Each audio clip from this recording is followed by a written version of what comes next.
दोस्तों जय मसीह। आप सभी का प्रभु यीशु मसीह के नाम में फिर एक और बार बहुत बहुत स्वागत करता हूं 5 minutes Bible study with pastor Dnyanraj के इस प्रोग्राम में। दोस्तों आशा करता हूं आप लोग खैरियत से हैं, सलामत हैं। मेरे यीशु मसीह ने आपको भला चंगा रखा है।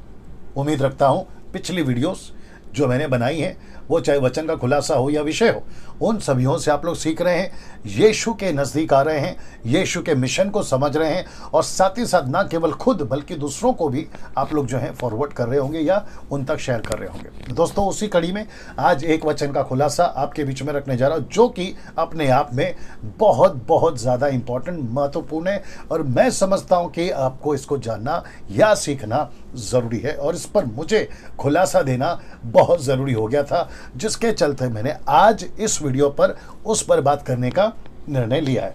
आइए देखते हैं पहले के 2 स्लाइड्स क्या हैं, उसके बाद डायरेक्ट वचन के खुलासे पे हम आ जाएंगे। वो कौन सा है? ये वाला। जी दोस्तों ये वाला ना, आप जानते हैं इसके साथ क्या करना है, प्लीज़ उसको आप लोग ध्यान रखिएगा। साथ ही साथ मसीह मंथन बैठक और ये 4 नंबर, इसकी स्क्रीनशॉट लीजिएगा ताकि आपको कॉल करने में आसानी होगी। जी अब बात करते हैं आज के वचन का खुलासा।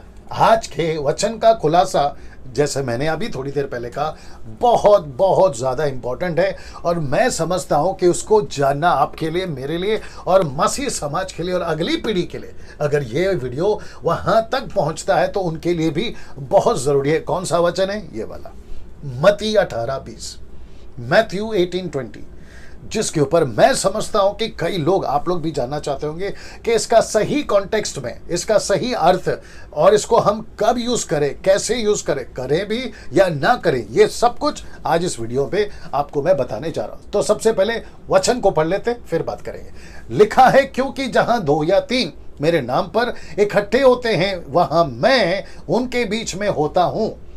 मैं रिपीट कर देता हूं, क्योंकि जहां 2 या 3 मेरे नाम पर इकट्ठे होते हैं वहां मैं उनके बीच में होता हूं।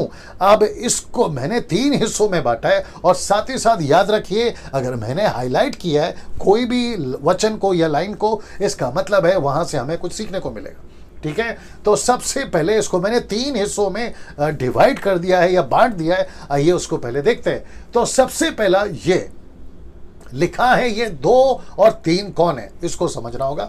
फिर उसके बाद में 2 और 3 क्यों आपस में इकट्ठा हो रहे, ये समझना होगा। और फिर ये 2 और 3 के बीच में परमेश्वर इनके बीच में क्यों आ रहा है, ये भी समझना होगा। तो वापस आता हूं उस वचन के ऊपर। तो ये 2 और 3 कौन है और ये मैं कौन है, और साथ ही साथ इनके बीच में, इन दोनों के बीच में एक बात लिखा है, इकट्ठा। ये देख लीजिए, तो इसका मतलब है कि 2 और 3 के बीच में मैं, परमेश्वर कहता है मैं आऊंगा। तो ये इकट्ठे क्यों हो रहे, 2 3 और परमेश्वर इनके बीच में क्यों आ रहा है, जिसके चलते ये 3 लाइन मैंने रखी है ताकि आपको समझ आ सके एक एक करके कि मत्ती 18:20 दरअसल लिखा क्यों, यीशु ने कहा क्यों और आज मुझे और आपको इसको कैसे लेना है, ये सब चीजें आपके स्क्रीन के ऊपर अभी मैं रखने जा रहा हूं। तो सबसे पहले बात करते हैं दोस्तों ये वाला, ये 2 और 3 कौन है। अगर हम इसको समझ गए तो मैं समझता हूं कि एक एक कड़ी जुड़ती जाएगी और आप लोग बखूबी समझ पाओगे। और इस तरीके से आपके बीच में मेरी कोशिश है खुलासा करते हुए, यही नहीं कोई भी वचन हो, इस तरीके से मैं रखने की आपके बीच में कोशिश कर रहा हूं अभी और करता रहूंगा आगे भी ना। तो सबसे पहले दोस्तों ये 2 और 3 कौन है, ये देख लीजिए। ये वो चेले थे जिनके साथ परमेश्वर यानी कि यीशु व्यक्तिगत तौर पे रहता था। ये पहले से यीशु मसीह के साथ व्यक्तिगत तौर पे है। तो इसका मतलब है कि जब यीशु ने कहा कि जहां 2 या 3 मेरे नाम पर इकट्ठा हो, तो इसका मतलब है कि यीशु मसीह बात कर रहे हैं मिनिस्ट्री की, बात कर रहे हैं सेवा की, जो इनके बाद भविष्य में होगी। इनके यीशु के उठा लिए जाने के बाद इनके साथ में यीशु जब प्रत्यक्ष रूप पर नहीं होगा और जब कभी भी ये आपस में इकट्ठे होंगे, किस वजह से इकट्ठे होंगे, वो सभी चीजें आपके बीच में अभी मैं रखने जा रहा हूं। तो सबसे पहले 2 और 3 कौन है, यीशु जिनके साथ व्यक्तिगत तौर पे ऑलरेडी रहता था। अच्छा, अभी इनके साथ तो रहता था, लेकिन अभी अगर आज की वर्तमान की बात करें तो क्या हमारे साथ व्यक्तिगत तौर पे, आइए उसको भी देख लेते हैं। बिल्कुल है, दूसरा कुरिन्थियों 6 का 16 से 18 तक में, मतलब 16 और 18 ही पढ़ना है हमको, बीच का 17 नहीं पढ़ना है, वो जो है इंपॉर्टेंट नहीं था, इसलिए मैंने आपके लिए डाल दिया। लिखा है क्योंकि हम तो जीवित परमेश्वर के मंदिर हैं, जैसा परमेश्वर ने कहा मैं उनमें बसूंगा, उनमें चला फिरा करूंगा, मैं उनका परमेश्वर होऊंगा और वो मेरे लोग होंगे। अब इसको देखिए, और मैं तुम्हारा पिता होऊंगा, तो मेरे बेटे बेटियां होंगे। यह सर्वशक्तिमान परमेश्वर का वचन है। तो इसका मतलब है कि तब भी चेलों के साथ और अब भी आपके साथ परमेश्वर तब भी उनके साथ व्यक्तिगत तौर पे था, और आपके साथ तो है ही, क्योंकि आपका शरीर खुद ही मंदिर है। ये बात को समझना होगा। तो ये 2-3 कौन है? वो ऐसे लोग जिनके साथ पहले से ही परमेश्वर है ना। मैं इसके ऊपर इतना एम्फसाइज या जोर इसलिए दे रहा हूं क्योंकि पिछली वीडियोस पे मैंने ये कहा था कि परमेश्वर आता नहीं है, परमेश्वर को हम साथ में लेके चलते हैं। जैसे कि मैंने कहा था उस वीडियो पे, अगर आप लोगों ने नहीं देखा तो देख लीजिएगा। मैंने कहा था कि उतरा उतरा ऐसे गाने, फिर से आग बरसा दे ऐसे गाने, जहां 2 या 3 जमा उनके बीच में तू रहता है ऐसे गाने, तेरा स्वागत है, वेलकम होली स्पिरिट, ऐसे गाने मसीहों को नहीं गाने चाहिए। वो इसलिए नहीं गाने चाहिए क्योंकि जबकि परमेश्वर पहले से अंदर है, तो फिर वापस से किसको बुला रहे हो? ये समझना होगा। मैं रिपीट कर दूं, अगर परमेश्वर पहले से अंदर है तो फिर आप वापस गाना गा के किसको बुला रहे हो? ये तो अपमान हो गया कि मेहमान या आपका गेस्ट पहले से घर पर है और उसी के सामने बैठकर कह रहे हो कि यार मेहमान कब आएगा, गेस्ट कब आएगा। तो उसको नहीं लगेगा यार मैं पहले से बैठा हूं, ये किसका इंतजार करा। वैसे ही परमेश्वर कहता है मैं उनके अंदर हूं, ये देख लीजिए ना, पूरा लिखा है मैं उनके अंदर चलूंगा फिरूंगा, और वो कहता है कि तुम मेरे मंदिर हो, सीधे तुम मेरे मंदिर हो। तो जब परमेश्वर पहले से अंदर है तो मत्ती 18:20 अभी बोलना आपको कैसा लगता है आप खुद ही तय करिए। कैसे कह सकते हो कि परमेश्वर अब हम इकट्ठा हुए हैं, आप अपनी उपस्थिति लेकर आए? जी नहीं, परमेश्वर की उपस्थिति पहले से, लेकिन मत्ती 18:28 को समझना बहुत जरूरी है, जिसके चलते मैंने ये आज तय किया कि इसका खुलासा करूं। तो सबसे पहली चीज तो ये तो पता चल गया कि ये 2 और 3 अविश्वासी नहीं है, ये 2 और 3 वो लोग नहीं है जो यीशु के चेले नहीं थे, ये यीशु के चेले हैं। और आज की तारीख में आप और हम, जो कि ये वचन बताता है कि तुम उसका मंदिर हो, वो आपका पिता है, तुम उसके बेटा बेटी हो, और लिखा है कि वो तुम में बसता है, तुम में चलता है। इंग्लिश में लिखा है he dwells in you, he dwells inside of you. See this, इसका मतलब है कि परमेश्वर आपके अंदर पहले से, इसलिए लिखा है व्यक्तिगत तौर पे वो आपके अंदर पहले से है। अब बात करते हैं कि ये 2 और 3 इकट्ठा क्यों हो रहे हैं, ये इंपॉर्टेंट है। ये इकट्ठा क्यों हो रहे हैं और फिर इनके बीच में परमेश्वर ने क्यों कहा कि मैं आऊंगा मत्ती 18:20 में, तो इसको भी समझते हैं। तो सबसे पहले ये इकट्ठा इसलिए हुए क्योंकि ये प्रार्थना के लिए इकट्ठा हो रहे हैं। कौन सी प्रार्थना वो भी बताऊंगा। सो ये प्रार्थना के लिए इकट्ठा हो रहे हैं और इसका कॉन्टेक्स्ट है सही।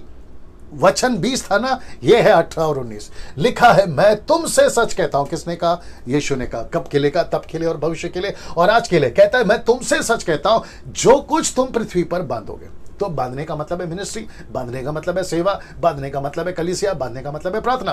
कहता है कि जो कुछ तुम पृथ्वी पर बांधोगे वो स्वर्ग में बंधेगा, जो कुछ तुम पृथ्वी पर खोलोगे वो स्वर्ग में खुलेगा।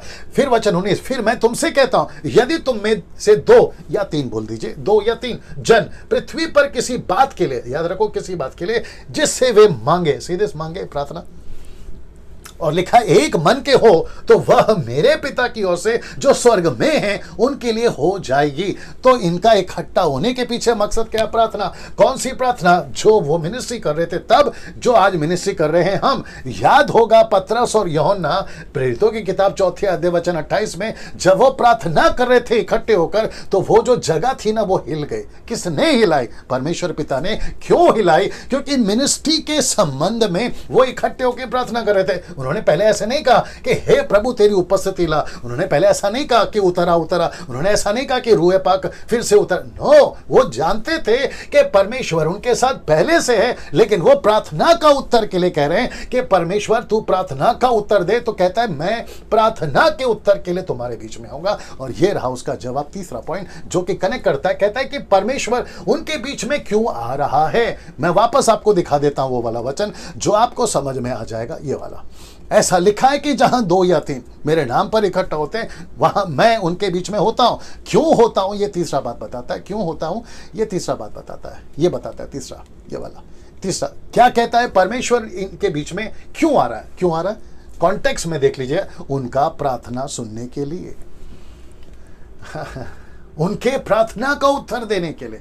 तो कॉन्टेक्स्ट क्या है, क्यों इकट्ठा होने पे परमेश्वर उनके बीच में आ रहा है? उनका प्रार्थना का उत्तर देने के लिए। ऐसा नहीं लिखा है कि जीसस क्राइस्ट, सुनो बड़े ध्यान से, 2-3 इसलिए इकट्ठा नहीं हो रहे कि परमेश्वर की उपस्थिति को लाए। 2 और 3 पहले से परमेश्वर की उपस्थिति को लेकर खड़े, ताकि परमेश्वर प्रार्थना का उत्तर लेकर। See the difference, see the difference. ना इसको देखिए, याद रहे परमेश्वर पहले से आपके अंदर है। यह $1,00,000 बात है, इसको आप झुटला नहीं सकते। कम से कम 2 से 3 दर्जन आपको स्क्रिप्चर दे सकता हूं, और शायद कभी दूंगा, जो कहती है स्पेसिफिकली, बिल्कुल क्रिस्टल क्लियर स्टेटमेंट है कि परमेश्वर न्यू टेस्टामेंट में आपके बाहर नहीं, आपके अंदर रहता है। वो तब आ जाता है जिस दिन आपका उद्धार हो जाता है।